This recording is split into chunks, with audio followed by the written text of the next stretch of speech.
పసికందులను అంగట్లో సరుకుల్లా ధర నిర్ణయించి కూడా అంతర్రాష్ట్ర ముఠా ఒక సంస్థ కూడా నడుపుతుంది, ఒక రాకెట్ని అయితే నడుపుతుంది. వాళ్ళ గుట్టు రట్టునైతే చేశారు. మేడిపల్లి పోలీస్ పరిధిలో ఈ ఘటన అయితే చోటు చేసుకుంది. సో చిన్నపిల్లల్ని దాదాపు ఒక ఆంధ్రప్రదేశ్ నుంచి ఒక 7 మందిని, అదేవిధంగా తెలంగాణ నుంచి కూడా ఒక 9 మంది పిల్లల్ని, మొత్తంగా 16 మంది పిల్లల్ని అయితే హ్యాండ్ ఓవర్ చేసుకున్నారు. రాచకొండ పోలీస్ కమిషనరేట్లో ఇదైతే చోటు చేసుకున్నటువంటి సంగతి తెలిసిందే మనకి. సో నిన్న దీని గురించి పోలీసులు వివరాలు ఇస్తూ కూడా రామకృష్ణ నగర్లో ఒక ఫస్ట్ ఎయిడ్ క్లినిక్ నడుపుతున్నటువంటి శోభారాణి, అదేవిధంగా బోడుపల్లికి చెందినటువంటి హేమలత, వీళ్ళంతా కూడా ఒక ముఠాగా ఏర్పడి పూణే అదేవిధంగా ఢిల్లీ నుంచి కూడా ఒక ముఠానైతే ఏర్పరచుకొని అక్కడ కిరాయి గుండాలు ఎవరైతే ఉంటారో వాళ్ళని కొంతమందిని ఏర్పరచుకొని చిన్నపిల్లలు ఎవరైతే బాగా సంతానం ఎక్కువ ఉన్నటువంటి పిల్లల తల్లిదండ్రుల దగ్గరికి వెళ్ళి, అంటే వీళ్ళంతా కూడా ఒక రాకెట్ అయితే నడుపుతున్నారని కూడా తెలుస్తుంది మనకి. సో సంతానం ఎక్కువ ఉన్నటువంటి వాళ్ళ దగ్గరికి వెళ్ళి కూడా వాళ్ళ చిన్నపిల్లల్ని ఎవరైతే వాళ్ళు కొనుగోలు చేయడము, ఇంత ధరకి మేము కొంటానని చెప్పడము, అదేవిధంగా పిల్లలు లేని వారి దగ్గరికి వెళ్ళి వీళ్ళు అంటే చిన్నపిల్లల్ని అమ్మకానికి పెట్టడము, ఆడపిల్లలకైతే ఇంత 4 లక్షలు, ఒక అబ్బాయికి అయితే ఇంత అన్నట్టుగా చిన్నపిల్లలందరినీ కూడా ఒక అమ్మకానికి పెడుతున్నారు. అంగట్లో సరుకుల్లా కూడా అయిపోయింది ఈ రోజు పరిస్థితి. సో ఈ ఘటన అయితే రాచకొండ పోలీస్ కమిషనరేట్లో అయితే వెలుగు చూసింది. ప్రస్తుతం మనం ఇక్కడే ఉన్నాము, మధురనగర్లోని ఇక్కడ శిశు విహార్కి అయితే ఆ 16 మంది పిల్లల్ని అయితే తరలించినట్టుగా కూడా తెలుస్తుంది. అదేవిధంగా ఇక్కడ ఏదైతే దాదాపుగా కూడా ఒక 34 మంది పిల్లల్ని కూడా ఇంకా వాళ్ళు వెతికేటువంటి ప్రయత్నంలో అయితే ఉన్నారు. వాళ్ళ గురించి ఇన్వెస్టిగేషన్ అయితే ఒక పక్క కొనసాగుతుంది, విచారణ కూడా కొనసాగుతుంది. అదేవిధంగా శోభరాని వాళ్ళని కూడా, ఎవరైతే బోడుపల్లికి చెందినటువంటి హేమలత, వీళ్ళని కూడా అదుపులోకి తీసుకున్నారు పోలీసులు. సో వాళ్ళనైతే విచారిస్తున్నారు. ప్రస్తుతం ఇంకా 34 మందిని కూడా వీళ్ళు ఎక్కడికి తరలించారు, ఏ రాష్ట్రాలకి తరలించారు, ఇంకెక్కడెక్కడ ఉన్నారు పిల్లలు, ఎందుకంటే దాదాపు కూడా చిన్న పిల్లలు, సంవత్సరంన్నర అట్లాంటి పసికందులు, వాళ్ళకి అసలు మాటలు కూడా రానటువంటి స్టేజ్లోనే ఎక్కువ సంతానం ఉన్న వాళ్ళ దగ్గర నుంచి తీసుకొని అసలు పిల్లలు లేని వాళ్ళకు కూడా అంటే వాళ్ళని వెతుకుతూ వాళ్ళది ఒక ముఠాగా ఏర్పరచుకొని, అదేవిధంగా వీళ్ళంతా గ్యాంగ్ని కూడా పూణే ఢిల్లీ నుంచి తీసుకురావడము, ఇక్కడ ఇదంతా కూడా నడపడం, ఒక రాకెట్ అయితే నిర్వహిస్తున్నారు శోభరాణి గారు అని కూడా తెలుస్తుంది. సో రామకృష్ణ నగర్లో ఒక క్లినిక్ అయితే నడుపుతున్నారు ఆవిడ, ఆర్ఎంపీ డాక్టర్గా. సో ఒక ఆర్ఎంపీ డాక్టర్గా చేస్తూ ఇలాంటి ఒక క్రిమినల్ మైండ్ సెట్తో కూడా ఆవిడ చిన్న పిల్లల్ని అమ్మకానికి పెట్టడం అనేది చాలా ఆశ్చర్యాన్ని గురిచేసింది. ఇప్పుడు ఇదే కలకలం రేపుతుంది హైదరాబాద్లో. సో ప్రస్తుతం ఎవరైతే రాచకొండ పోలీస్ కమిషనరేట్లో పోలీసులు హ్యాండ్ ఓవర్ చేసుకున్నటువంటి పిల్లలు 16 మంది ఉన్నారో వాళ్ళని కూడా ఇక్కడ శిశు విహారికి అయితే తరలించడం జరిగింది. సో ప్రస్తుతం వాళ్ళు క్షేమంగా ఉన్నారంటూ కూడా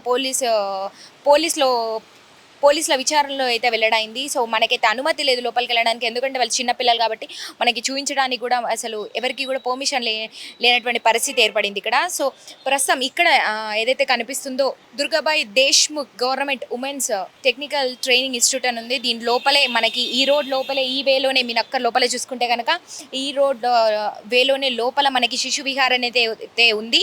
సో అక్కడ పిల్లలందరినీ కూడా సేఫ్ అండ్ సెక్యూర్గా ఇక్కడికైతే తరలించినట్టుగా కూడా తెలుస్తుంది మనకి. పసికందులను అంగట్లో సరుకుల ధర నిర్ణయించి అమ్మేస్తున్న అంతర్రాష్ట్ర మానవ అక్రమ రవాణా రాకెట్ను గుట్టును మేడిపల్లి పోలీసులు రట్టు చేశారు. ఢిల్లీ, పూణేల నుంచి చిన్నారులను తీసుకెళ్లి తెలంగాణ, ఏపీ రాష్ట్రాల్లో విక్రయిస్తున్న ముఠాలోని 11 మందిని అరెస్టు చేశారు. వీరు 2-3 ఏళ్లుగా సుమారు 60 మందిని విక్రయించినట్టు తేల్చారు. ప్రస్తుతానికి వారి నుంచి కొనుగోలు చేసిన 16 మందిని గుర్తించారు. సదరు దంపతుల నుంచి ఆయా చిన్నారుల్ని స్వాధీనం చేసుకుని శిశు విహార్కు తరలించేందుకు ప్రయత్నించగా పెంచుకున్న బంధాన్ని విడదీయలేదంటూ కన్నీటి పర్యటం మండలంలో రాచకొండ పోలీస్ కమిషనరేట్ కార్యాలయం ప్రాంగణంలో నాటకీయ పరిణామాలు చోటు చేసుకున్నాయి. రాచకొండ పోలీస్ కమిషనర్ తరుణ్ జోషి మంగళవారం కేసు వివరాలు వెల్లడించారు. మేడ్చల్ మల్కాజ్గిరి జిల్లా ఫిర్యాజిగూడలోని రామకృష్ణ నగర్లో ఫస్ట్ ఎయిడ్ క్లినిక్ నిర్వహించే శోభారాణి, అదేవిధంగా బోడుపల్లికు చెందిన హేమలత, షేక్ సలీం, గట్కేసర్లోని అన్నాజీగూడకు చెందిన తల్లి కుమారులు బండారి పద్మ, హరిహర చేతన్లు ఓ ముఠాగా ఏర్పడి సంతానాలేమితో బాధపడే దంపతుల్ని గుర్తిస్తున్నారు. అధిక సంతానం, ఆర్థిక సమస్యలతో బాధపడుతున్న తల్లిదండ్రులు తెలుసని వారి పిల్లల్ని విక్రయించేందుకు సిద్ధంగా ఉన్నారని చెబుతారు. వ్యక్తిని బట్టి ఒక్కో చిన్నారికి రూపాయలు 2 లక్షల నుంచి రూపాయలు 6 లక్షల వరకు ధర చెబుతారు. ఎవరైనా కొనుగోలుకు అంగీకరిస్తే మరో ముఠాకు సమాచారం ఇస్తారు. ఇందులో విజయవాడకు చెందిన బలగం సరోజ, యాదవత్ శారద అలియాస్ షకీలా పఠాన్ ముంతాజ్, జగన్నాథం అనురాధ మహబూబ్ నగర్కు చెందిన ముదావత్ రాజు హైదరాబాద్ చర్లపల్లికి చెందిన తమ నగరాల్లో పిల్లలను సేకరించి ఇక్కడికి తీసుకొచ్చి అప్పగిస్తారు. అయితే వీరు పెద్ద ఎత్తున తల్లిదండ్రుల వద్ద కొనుగోలు చేస్తున్నారా లేక కిడ్నాప్ చేస్తున్నారా అనేది ఇంకా నిర్ధారణ అయితే కాలేదు. ఒక్కో చిన్నారికి ₹50,000 నుంచి ₹1,00,000 వరకు కమిషన్ తీసుకుంటున్నారు. ప్రస్తుతం ఈ ముగ్గురు పరారీలో ఉన్నారు. మిగతా 11 మందిని అరెస్ట్ చేశామని పోలీసులు తెలిపారు. శోభారాణి హేమలత కలిసి చిన్నారుల్ని విక్రయిస్తున్నట్లు ఫిర్యాజిగూడలోని అక్షర జ్యోతి ఫౌండేషన్ నిర్వాహకులు సాయి కుమార్ అనే యువకుడికి తెలిసింది. దీంతో మేడిపల్లి ఇన్స్పెక్టర్ గోవిందారెడ్డి సహాయంతో స్ట్రింగ్ ఆపరేషన్ ప్రారంభించారు. తమకు పిల్లలు కావాలని శోభారాన్ని సంప్రదించగా బాబుకు ₹6 లక్షలకు, పాపకు ₹4.5 లక్షలు అవుతుందని చెప్పింది. అడ్వాన్స్ కింద ₹10,000 తీసుకొని బిడ్డ కుదిరిన తర్వాత చెబుతానని పంపింది. ఈ నెల 21న ఫోన్ చేసి పాప ఉందని, బుధవారం రావాలని సమాచారం ఇచ్చింది. ఈ మేరకు ఫౌండేషన్ నిర్వాహకులు ఆ రోజున వెళ్ళగా శోభారాణి హేమలత ఓ పాపను చూపించారు. వెంటనే పోలీసులకు సమాచారం ఇవ్వగా వారు చేరుకొని ఇద్దరిని అరెస్ట్ చేశారు. చిన్నారిని స్వాధీనం చేసుకొని అక్కడి నుంచి తీసుకొచ్చారు. విచారించగా ఒక్కో లింకు బయటపడ్డాయి. అక్రమంగా చిన్నారుల్ని కొన్నట్లు తేలిన 16 మంది పైన కేసులు నమోదు చేశామని పోలీసులు ప్రకటించారు. 11 మందిని అరెస్ట్ చేశారు. రాచకొండ పోలీస్ కమిషనరేట్లో పిల్లల్ని దాదాపు 16 పిల్లల్ని అయితే స్వాధీనం చేసుకున్నారు పోలీసులు. అక్కడి నుంచి శిశు విహార్కి కూడా తరలించడం జరిగింది. సో అప్పుడు కంట తడి పెడుతూ కూడా మున్నీరు అవుతున్నటువంటి పరిస్థితి కూడా ఏర్పడింది పోలీస్ కమిషనరేట్లో. ఎందుకంటే దాదాపు వాళ్ళు ఎప్పుడైతే చిన్న పిల్లల్ని తీసుకుంటారో అక్కడ వాళ్ళకు సంతానం లేక పిల్లల్ని తీసుకోవడం జరిగింది. కాబట్టి వాళ్ళు పెంచిన ప్రేమ బంధం, కన్నబంధం కన్నా కూడా పెంచిన ప్రేమ బంధం అనేది ఎక్కువగా ఉంటుందని మనం వింటూనే ఉంటాం. సో అది వాళ్ళు తట్టుకోలేక కూడా అక్కడ ఎంతోమంది తల్లిదండ్రులు కూడా, అంటే ఎవరు కూడా ఊహించినటువంటి సంఘటన ఏర్పడింది. ఎందుకంటే పిల్లలు లేరు కాబట్టి వాళ్ళు పిల్లల్ని కొనుగోలు చేశారు. కానీ ఇలాంటి ఒక పరిస్థితి వస్తుందని ఎవరు కూడా ఊహించలేకపోయారు. అందుకు వాళ్ళు ప్రస్తుతం పెంచిన బంధాన్ని కూడా వదులుకోలేక రాచకొండ పోలీస్ కమిషనరేట్లో కూడా మున్నీరు అవుతూ ఉన్నటువంటి సందర్భాలు కూడా మనం చూసాము. మీరు విజువల్స్లో కూడా చూసుకోవచ్చు. వాళ్ళు అసలు తట్టుకోలేనటువంటి పరిస్థితి, బాధ ఏర్పడింది అక్కడ. ఎందుకంటే వాళ్ళు పోలీసుల కాళ్ళ వేళ్ళ పట్టుకొని కూడా మా పిల్లల్ని మాకు ఇచ్చేయండి, మేము పెంచిన ప్రేమ బంధం అయితే మాకు ఎక్కువగా ఉంది, మేము వాళ్ళని వదిలి ఉండలేమంటూ కూడా తట్టుకోలేక వాళ్ళ బాధను వ్యక్తపరుస్తూ కూడా కాళ్ళ మీద పడి కూడా బోరున మొరపెట్టుకుంటున్నటువంటి పరిస్థితి ఉంది అక్కడ. సో మొత్తానికైతే ఇది ఎన్ని విధాలు చూసినా కూడా ఇది ఇల్లీగల్. కాబట్టి ఒక ఇల్లీగల్ రాకెట్ను ఎవరైతే నడుపుతున్నారో శోభారాణి, అదేవిధంగా హేమలత, ఇలా దాదాపు చాలామంది ఉన్నారు. మొత్తంగా అయితే 11 మందిని కూడా రిమాండ్లోకి తీసుకున్నారు. వాళ్ళని అరెస్ట్ చేసినటువంటి సందర్భం కూడా ఉంది. సో వాళ్ళని రిమాండ్కి తీసుకొని మిగతా 34 మందిని కూడా ఎంక్వైరీలో అయితే చూస్తున్నారు. అదేవిధంగా పిల్లల్ని కూడా, ఇంకా మిగతా పిల్లల్ని దాదాపు 60 మంది పిల్లల్ని కూడా వీళ్ళు విక్రయించినట్టుగా కూడా తెలుస్తుంది. అయితే ఇక్కడ నుంచి ఒక 16 మంది పిల్లల్ని అయితే వీళ్ళు స్వాధీనం చేసుకున్నారు.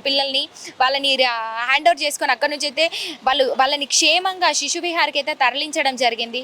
ప్రస్తుతం పిల్లలు ఇక్కడే ఉన్నారు. కానీ అక్కడ ఉన్నటువంటి తల్లిదండ్రులు అయితే పోలీస్ కమిషనరేట్లో అక్కడే మొరపెట్టుకుంటూ కూడా మా పిల్లల్ని మాకు ఇవ్వండి, మేము పెంచుకున్న ప్రేమ మాకు ఎక్కువగా ఉంది, మా పిల్లలు లేకుండా మేము ఉండలేము అంటూ కూడా మేము పిల్లలు లేకే అంత డబ్బు పెట్టి పిల్లల్ని తీసుకున్నాము, ఇప్పుడు మీరు పిల్లల్ని దూరం చేస్తే ఎలా అంటూ కూడా పిల్లల్ని వదలక చాలా ఏడుస్తున్నటువంటి సందర్భం. అదేవిధంగా చిన్న పిల్లలు కూడా వాళ్ళని హత్తుకొని పోలీసులు వాళ్ళని తీసుకునే సమయంలో కూడా వాళ్ళు ఏడుస్తూ కూడా అసలు వాళ్ళ తల్లిదండ్రులను వదిలేలేకపోయారు. ఎందుకంటే పెంచిన ప్రేమ అలాంటిది. సో వాళ్ళు అసలు అక్కడి నుంచి వెళ్లకుండా అక్కడే ఉండి కూడా మొరపెట్టుకుంటున్నటువంటి పరిస్థితి చోటు చేసుకుంది అక్కడ. మరి ప్రస్తుతం పిల్లలైతే క్షేమంగా కూడా ఇక్కడ ఉన్నారు. ఎందుకంటే ఇదంతా కూడా ఒక ఇల్లీగల్ బిజినెస్, ఇల్లీగల్ రాకెట్ ఎవరైతే నడుపుతున్నారో వీళ్ళందరినీ కూడా ఈ ముఠా మొత్తం కూడా అదే కాకుండా కొంతమంది పరారులో ఉన్నట్టుగా తెలుస్తుంది. సో మొత్తానికి ముఠాను అందరినీ కూడా పట్టుకొని వీళ్ళని విచారించి అదేవిధంగా వీళ్ళని రిమాండ్కి పంపించాలి. ఇలాంటి ఇల్లీగల్ బిజినెస్లు, అదేవిధంగా ఒక చిన్న పిల్లలతో ఇలాంటి బిజినెస్లు ఎవరు చేయకూడని విధంగా కూడా అందరికీ శిక్ష వేయాలంటూ కూడా రాచకొండ పోలీస్ కమిషనరేట్ వాళ్ళు వెల్లడించారు. అదేవిధంగా ప్రస్తుతం దానికి ఒక పక్క విచారణ కొనసాగుతుంది. అదేవిధంగా మిగతా మంది పిల్లల్ని ఏ రాష్ట్రాలకు తరలించారంటూ కూడా ఒక పక్క విచారణ కొనసాగుతుంది. అదేవిధంగా ఇన్వెస్టిగేషన్ అయితే స్టార్ట్ చేశారు. అదేవిధంగా ఒక 11 మందిని ఈ ముఠాని రిమాండ్కి కూడా తరలించారు. ప్రస్తుతం వాళ్ళ రిమాండ్కి తీసుకున్నారు. ఇంకా మిగతా మందిని కూడా వాళ్ళు ఇన్వెస్టిగేషన్లో భాగంగా కూడా మిగతా మంది ఎక్కడున్నారు, ఎక్కడ పరారిలో ఉన్నారు, ఎవరెవరు ఉన్నారు, ఇంకా దీని నుంచి ఇంకా వివరాలు అయితే రావాల్సినటువంటి పరిస్థితి కూడా ఉంది. కడుపున మోయకున్న గుండెల్లో దాచుకుని పెంచుకుంటున్నాం, పేగుబంధం కాకుండా కంటి పాపలా చూసుకున్నాం, దయచేసి మా బిడ్డను తీసుకెళ్లొద్దంటూ దంపతులు ఓవైపు ఏడాది నుంచి 2 ఏళ్లుగా వారి ఆలన పాలనలో పెరిగిన పిల్లలు ఏడుపులు మరోవైపు. నేరేడ్మెట్లోని రాచకొండ పోలీస్ కమిషనరేట్ కార్యాలయం ప్రాంగణంలో కనిపించిన ఈ దృశ్యాలు చూపరులను కంటతడి పెట్టించాయి. నిందితుల నుంచి అక్రమ పద్ధతిలో పిల్లల్ని కొన్న 16 మందిని గుర్తించిన పోలీసులు ఆయా చిన్నారులతో సహా వారిని కార్యాలయానికి రప్పించారు. అనంతరం శిశు విహార్కు తరలించేందుకు ఏర్పాటు చేస్తుండగా ఇన్నాళ్లు వారిని పెంచిన మహిళలు ఒక్కసారిగా కన్నీటి పర్యతమయ్యారు. చిన్నారులు సైతం పోలీసుల దగ్గరకు వెళ్లకుండా మహిళలకు గట్టిగా హత్తుకొని మారం చేశారు. ఎట్టకేలకు 16 మందిని తీసుకొని వాహనంలో తీసుకెళ్తుండగా కొందరు దంపతులు అడ్డుగా నిలబడ్డారు. సంతానం లేదన్న బాధలో తెలిసో తెలియకో పిల్లల్ని కొనుగోలు చేశామని, ఏళ్ల తరబడి పెంచుకున్నాక దూరం చేస్తే ఎలా బతికేదంటూ కొందరు రోడ్డుపైనే కులబడి గుండెలవిసేలా దోరించారు. ఈ 16 మందిలో 12 మంది ఆడపిల్లలు, 4 మగపిల్లలున్నారు. ప్రస్తుతం వీరిని అయితే తల్లిదండ్రులకు అప్పగించేటువంటి పరిస్థితి లేదంటూ కూడా రాచకొండ పోలీస్ కార్యాలయ కమిషనరేట్లోని పోలీసులు అయితే వెల్లడించారు. ఏదేమైనప్పటికీ కూడా పెంచకపోయినా సరే, మీరు కనకపోయినా పెంచారు, కానీ ఇది ఇల్లీగల్ బిజినెస్ కాబట్టి మీరు కొనుగోలు చేసి ఇదంతా ఒక రాంగ్ వేలో ఇలా తీసుకెళ్లడం అనేది కరెక్ట్ కాదంటూ కూడా పిల్లల్ని వాళ్ళు క్షేమంగా ఉండాలంటే కూడా శిశు విహారికి తరలించాలంటూ కూడా వాళ్ళు మొత్తానికి శిశు విహారికి అయితే తరలించడం జరిగింది. ప్రస్తుతం ఆ తల్లిదండ్రులు ఎంత కన్నీరు మున్నీరు పెట్టుకొని ఎంత రోధించినప్పటికీ కూడా వాళ్ళకి పిల్లల్ని అప్పగించేటువంటి ప్రసక్తి లేదంటూ కూడా పోలీసులు అయితే వెల్లడించారు. మరోపక్క ఒక 11 మందిని రిమైండ్కి పంపించగా మిగతా ఇంకా ఈ ముఠాలో ఈ రాకెట్లో భాగంగా ఇంకా కొంతమంది ఉన్నారో వాళ్ళ గురించి కూడా వివరాలు తెలియాల్సినటువంటి పరిస్థితి ఉంది. సో వాళ్ళ గురించి అయితే ఇన్వెస్టిగేషన్ కొనసాగుతోంది. ఒక పక్క రిమాండ్కి తీసుకున్నటువంటి వాళ్ళని విచారిస్తున్నారు. ఎందుకంటే మిగతా 34 మంది పిల్లలు ఎక్కడున్నారంటూ ఒక 16 మందిని అయితే హ్యాండ్ ఓవర్ చేసుకున్నారు, కానీ ఇంకా 34 మంది పిల్లలు, ఎందుకంటే చాలా చిన్న పిల్లలు వాళ్ళు ఎక్కడున్నారంటూ కూడా వీళ్ళని విచారిస్తున్నారు. తగినటువంటి శిక్ష వేయాలి వీళ్ళకంటూ కూడా పోలీసులు వెల్లడించడం అయితే జరిగింది. అదేవిధంగా శోభారాణి అయితే తప్పించుకున్నటువంటి పరిస్థితి కూడా అక్కడ, అంటే ఆమె ఏదైతే యాక్టింగ్ చేస్తుందో, నేను క్లినిక్ నడుపుకుంటున్నాను, ఇదంతా నాకు సంబంధం లేదంటూ కూడా, అదేవిధంగా తను మాట్లాడినటువంటి ఫోన్ కాల్స్ రికార్డ్స్ కూడా బయటికి లీక్ అయితే అయ్యాయి. సో దీంట్లోనే తెలిసిపోతుంది శోభారాణి అంతా కూడా క్లియర్ కట్గా ప్లాన్తో ఒక పక్క క్లినిక్ రన్ చేస్తూనే ఈ చిన్న పిల్లల్ని ఒక ముఠాగా వీళ్ళని ఏర్పరచుకొని చిన్నపిల్లల్ని అమ్మకాలకి పెట్టిందని కూడా తెలుస్తుంది. ముఖ్యంగా మూల సూత్రధారి శోభారాణి అని కూడా తెలుస్తుంది మనకి. సో వీళ్ళనైతే ప్రస్తుతం విచారణ కొనసాగుతుంది. పిల్లలైతే ప్రస్తుతం క్షేమంగా ఉన్నారు శిశు విహార్లో. ఇది వాళ్ళ న్యూస్. కెమెరామెన్ సంజయ్తో రిపోర్టింగ్ భానుశ్రీ, హైదరాబాద్.